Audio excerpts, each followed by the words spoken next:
안녕하세요. 오늘은 데이터 읽기의 기술, 숫자를 돈으로 바꾸는 데이터 읽기의 기술에 대해서 소개해 드리려고 합니다. 이 글은 차현나님이라는 분이 지으신 책이세요. 청림 출판에서 나왔고요. 차현나님의 그 배경을 소개해 드리면 이 책을 왜 쓰게 됐는가, 이 책에 사람들이 왜 많은 관심을 갖는가에 대해서 금방 알게 될 것 같아요. 이분은 스타벅스 코리아, 커피 코리아 1호 데이터 사이언티스트이자 데이터 사이언티스트, 소위 데이터 과학자라고 하죠. 요즘 최고의 인기 직종입니다. 소비자 심리학 박사, 크고 작은 조직들을 거치며 KT 경제연구소 연구원으로도 일했다고 하시네요. 데이터를 가지고 새로운 것을 알아내는 일이 즐거워 업으로 삼고 있다. 오프라인 매장을 가진 브랜드를 분석하는 일이 많아 전 세계를 여행하며 매장과 사람들을 관찰하는 것을 좋아한다. 네, 정말 많은 사람들이 부러워할 만한 그런 직업을 갖고 계시네요. 이화여자대학교 사회과학대학에서 학사, 석사, 박사학위를 받았고 성균관대학교에서 학생들에게 소비자 심리학과 광고 심리학을 가르쳤다. 없어지지 않는 소유물은 책뿐이라고 생각하며 정의를 좋아한다. 네, 저도 좋아합니다. 직접 일러스트를 그리며 좋아하는 취미를 이어가고 있다. 이분이 남기신 그런 큰 대표 문구가 있네요. 데이터는 구슬이다. 결국엔 꿰어야 보배가 된다. 그 형태는 기업과 프로젝트 또 구슬을 꿰는 사람에 따라 천차만별이다. 이를 간과한 채 무조건 왜 보배를 만들지 못하느냐고 퇴근하는 기업들이 많다. 이 책이 그들의 생각을 바로잡아줄 것이다. 네, 요즘에 데이터를 활용해서 무언가를 꼭 해야 한다는 압박감이 굉장히 많죠. 여러분들 직장을 다니시는 분들도 회사에 가면 데이터, 디지털 혁신 말이 많을 텐데요. 그러면서 한편으로는 어떻게 접근해야 하는지 이렇게 친절하게 이야기해주는 그런 사람들은 별로 없는 것 같아요. 바로 그런 가려움을 긁어주는 책이 아닌가 생각합니다. 서문에서 이렇게 말씀하시네요.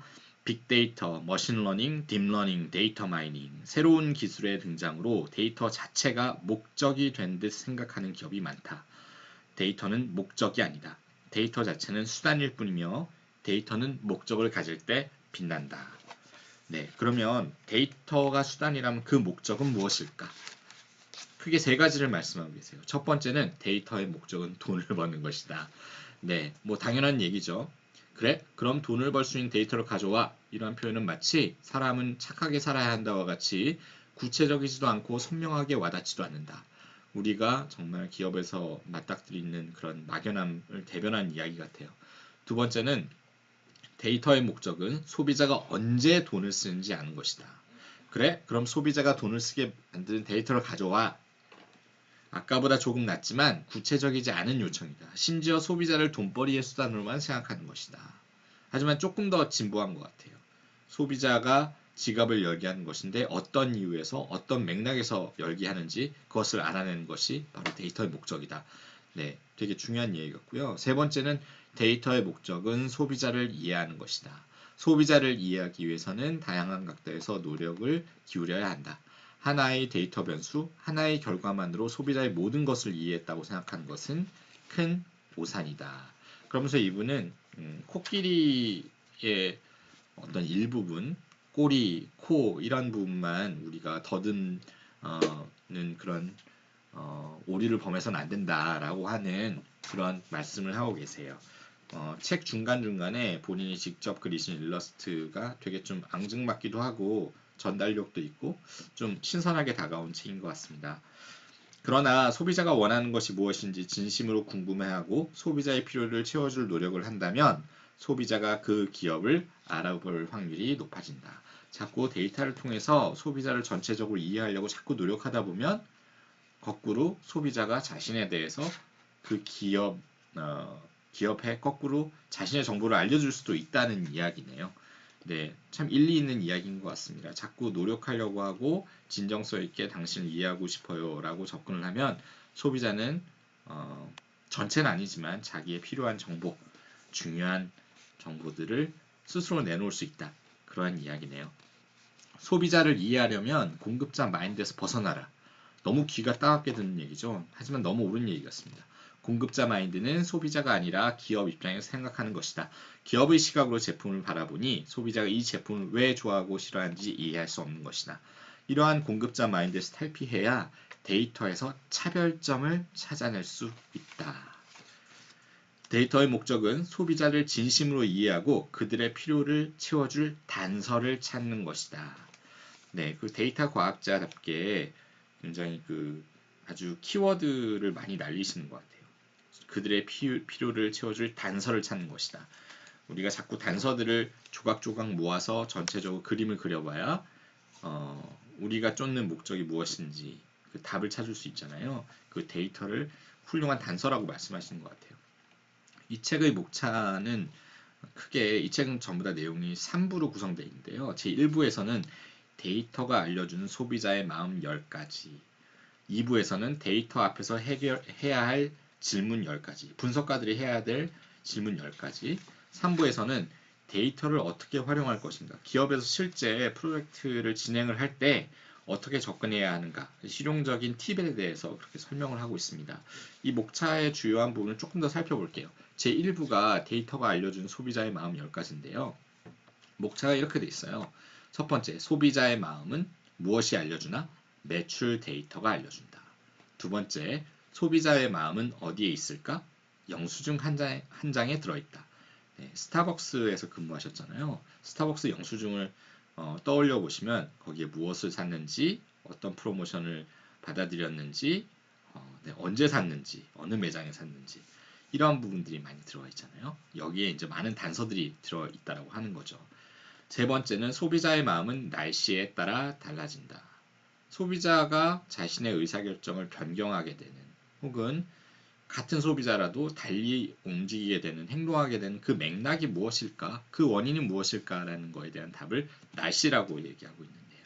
네 번째, 소비자의 마음은 가끔 거짓말한다. 데이터에 드러나는 것, 그 이면을 읽어내야 하는 데이터 과학자 혹은 데이터 분석을 하는 기업에 계신 분들이 접근해야 되는 그런 태도에 대해서 말씀하고 계시고요. 다섯 번째, 어떤 장소에 있는지에 따라 소비자의 마음이 달라진다.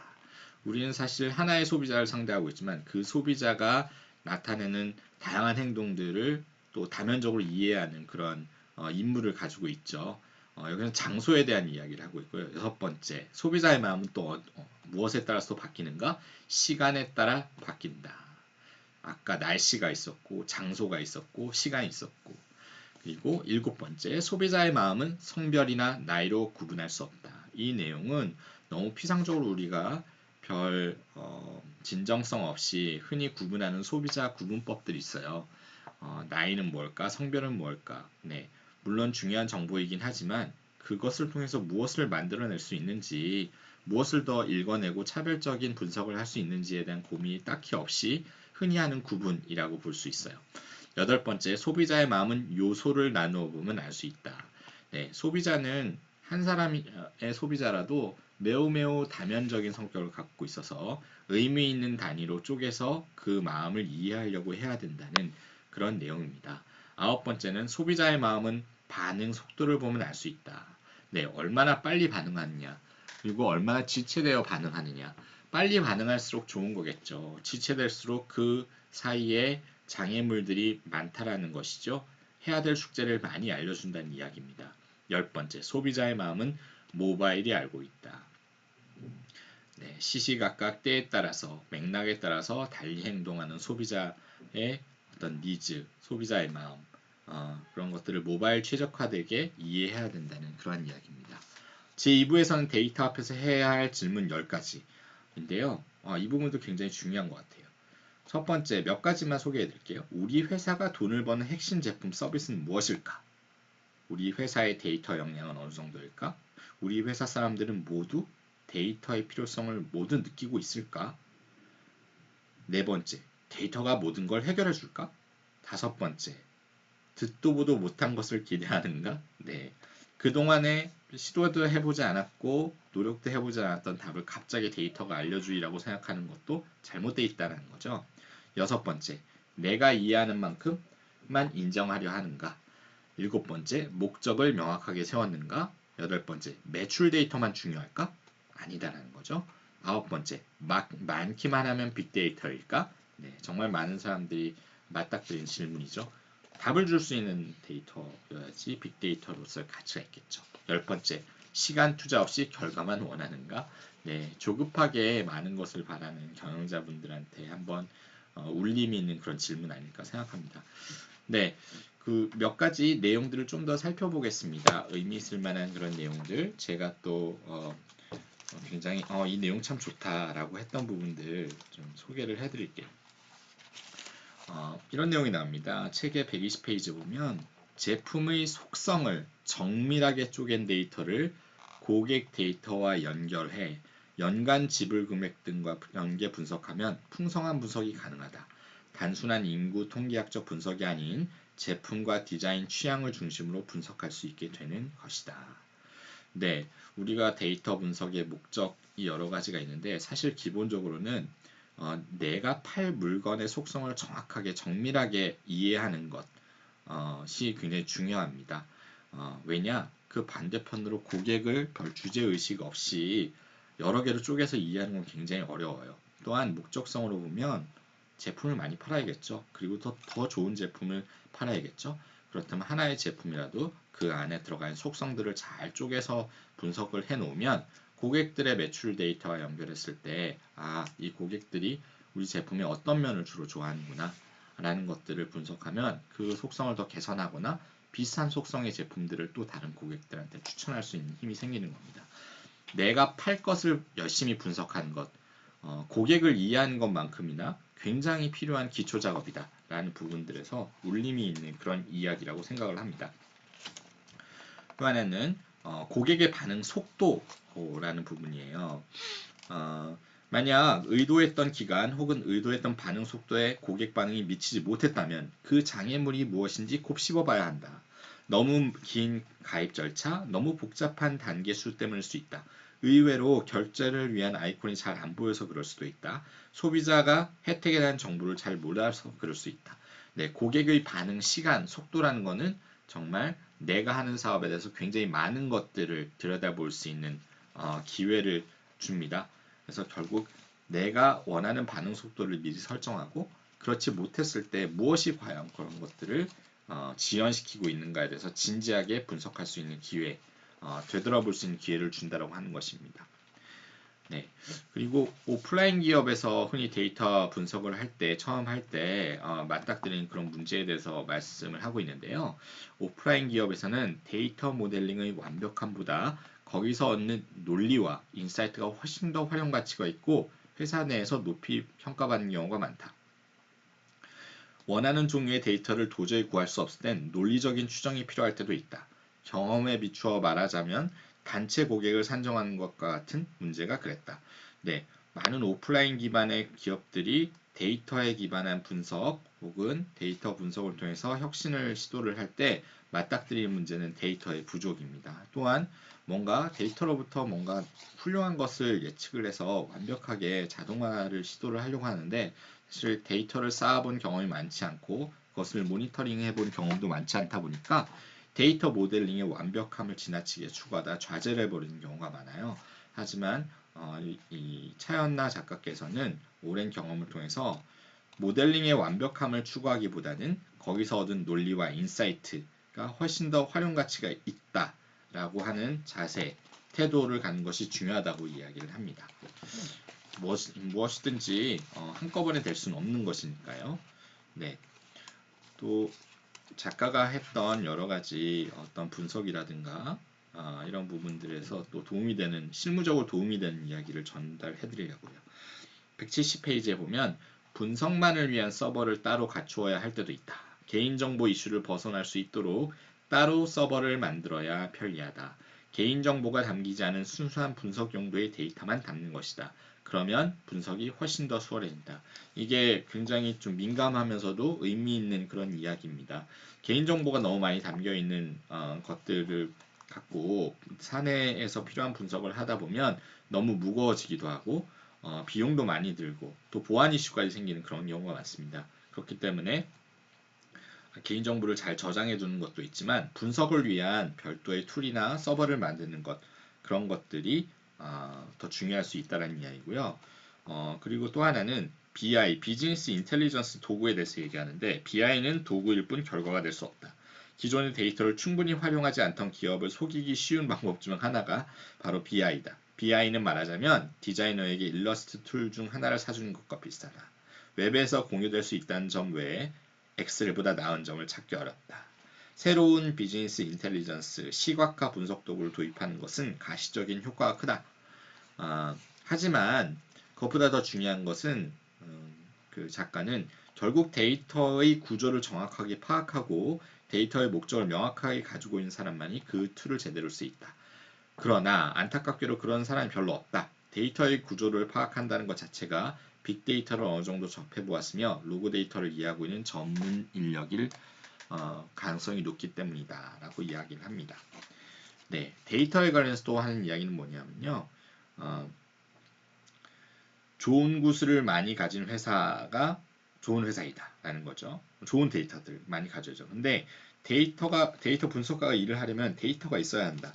데이터가 없는데 과연 무슨 데이터 분석이란 말인가? 평소에 그 목적성 있는 데이터들을 많이 수집하려는 그런 내부적인 DNA가 있어야 되고, 만약 지금 하지 않고 있다면 지금부터라도 쓸만한 데이터가 무언지를 잘 파악하고 쌓는 노력을 해야 된다고 하는 겁니다. 네, 또 의미 있는 그런 문장이 있는데요. 한 회사의 데이터 수준은 의사결정자의 수준을 넘어서지 않는다. 이거 정말 좀 경영자분들이 들으시면 좀 가슴 아플 이야기도 하고 되게 인사이트 있는 이야기입니다. 갑자기 데이터 분석을 통해서 엄청난 것을 바라는 경우도 많은데 회사에서 한 데이터의 수준은 의사결정자의 수준을 넘어서지 않는다.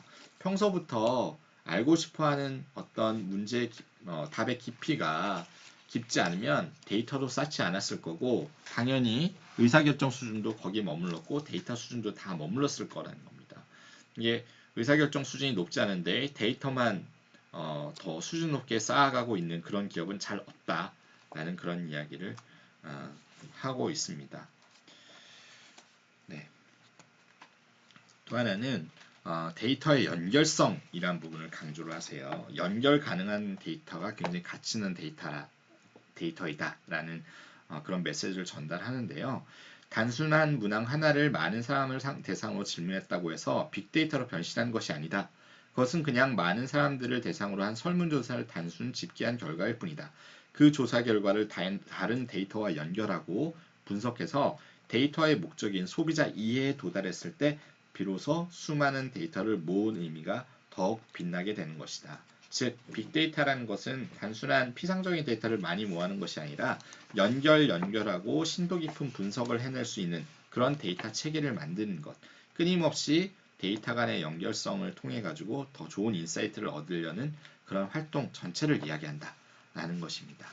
또 하나는 하나의 현상에 대해서 이리저리 여러 원인을 살펴보고 여러 가지 설명을 시도하려는 그런 습관, 노력들이 조직에 필요하다라는 겁니다. 그랬을 때 바로 현상을 설명하려는, 소비자를 이해하려는 가설이 생기고 그 가설들이 여러 가지 쌓이다 보면 좀 더 데이터가 정밀했을 때 폐기돼야 되는 가설들이 나오고 정답을 찾아갈 가능성이 더 높다라는 거죠. 그리고 이분은 분석가의 사명을 마지막으로 책을 마치고 있어요. 어떤 경우에도 분석가 스스로 길을 잃어서는 안 된다. 스스로 데이터의 목적을 만들어내야만 한다. 이 질문을 받고 있는 진짜 의미를 파악하려고 노력해야 한다. 데이터 경험이 많다면 가설을 만드는 것이 가능하지만 그렇지 않은 경우에 직감에 따른 자신의 주장의 가능성이 높다.